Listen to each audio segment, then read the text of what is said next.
जय गुरुदेव. कोणालाही विचारलं की तुला सगळ्यात जास्त काय हवं आहे, तर कोणी म्हणेल यश, कोणी म्हणेल पैसा, कोणी म्हणेल प्रतिष्ठा, तर कोणी म्हणेल प्रेम. मग पुढचा प्रश्न विचारा की यश, पैसा, प्रतिष्ठा, प्रेम हे कशाला हवं आहे. आता समोरच्याला जरा बुचकळ्यात पडल्यासारखं होईल, पण मग उत्तर येईल मला हे पाहिजे कारण मला सुख हवं आहे. मग त्याला विचारा की हे सुख मिळवण्यासाठी काय करशील, आणि मनातल्या मनात तरी तो म्हणेल सुख मिळवण्यासाठी मी वाटेल ते करीन. याचं कारण तर स्पष्ट आहे. आपलं जीवन सुखी आणि समृद्ध व्हावं असं प्रत्येकालाच वाटत असतं, आणि प्रत्येकाने त्यासाठी वेगवेगळ्या मार्गाने प्रयत्न हा केलाच पाहिजे. सुख ही एक अशी भानगड आहे जिचा मोह भल्या भल्यांना आवरत नाही, आणि ते मिळवण्यासाठी ते कोणत्याही थराला जाऊ शकतात. सदाचारापासून त्या विचारापर्यंत, सात्विकतेपासून ते सैतानीपर्यंत सुखापर्यंत पोहोचण्याचे अनेक मार्ग आहेत. मेहनत, बुद्धी, भाग्य, श्रद्धा.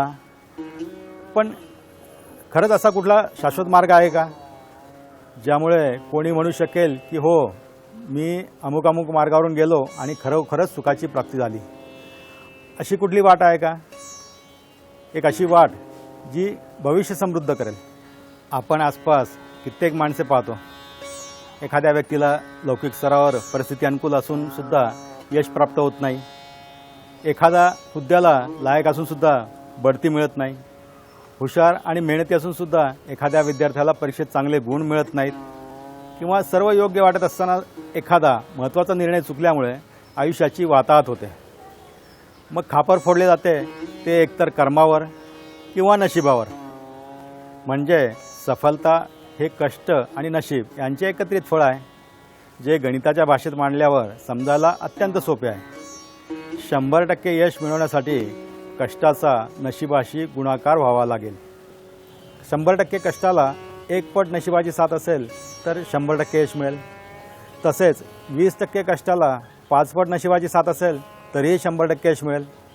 आणि या उलट 100% कष्टाला नशिबाची साथ जर 0 असेल तर सगळे मुसळ केरात.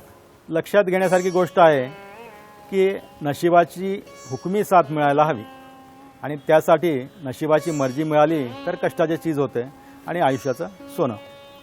पण हे कसं करावं? अपयश पदरी पडल्यावर काय चुकतं हे काही कळत नाही, आणि काय बरोबर ते उमगत नाही. काय करावे की हे सगळे बदलेल? कोणता चमत्कार झाला तर सुखी माणसाचा सदरा घालायला मिळेल? सुखी माणसाचा सदरा असे काही असतं का खरंच? सुख प्राप्त करायचे काही सूत्र आहे का? असे कोणते अस्त्र आहे जे सुखाला गवसणी घालू शकेल? अस्त्र नव्हे, पण एक सशक्त शास्त्रच आहे जे येऊ घातलेले विकल्प नष्ट करू शकतं, संकटांना दूर लोटू शकते, भविष्यातल्या अडथळ्यांना सामोरे जाण्यासाठी सशक्त बनवू शकते. ही केवळ पोकळ वल्गना नाही, स्वतःच्या अनुभवावर आधारित दावा आहे. आयुष्यातल्या ज्या संकटांना सामोरे जाऊन त्यांच्यावर मात करावी यासाठी एकही मार्ग दिसत नव्हता, तेव्हा प्राचीन भारतीय शास्त्रात सापडलेला मार्ग म्हणजे अध्यात्माचा. आता मनात प्रश्न येईल, आजच्या विज्ञानाच्या युगात हे काय भलतंच?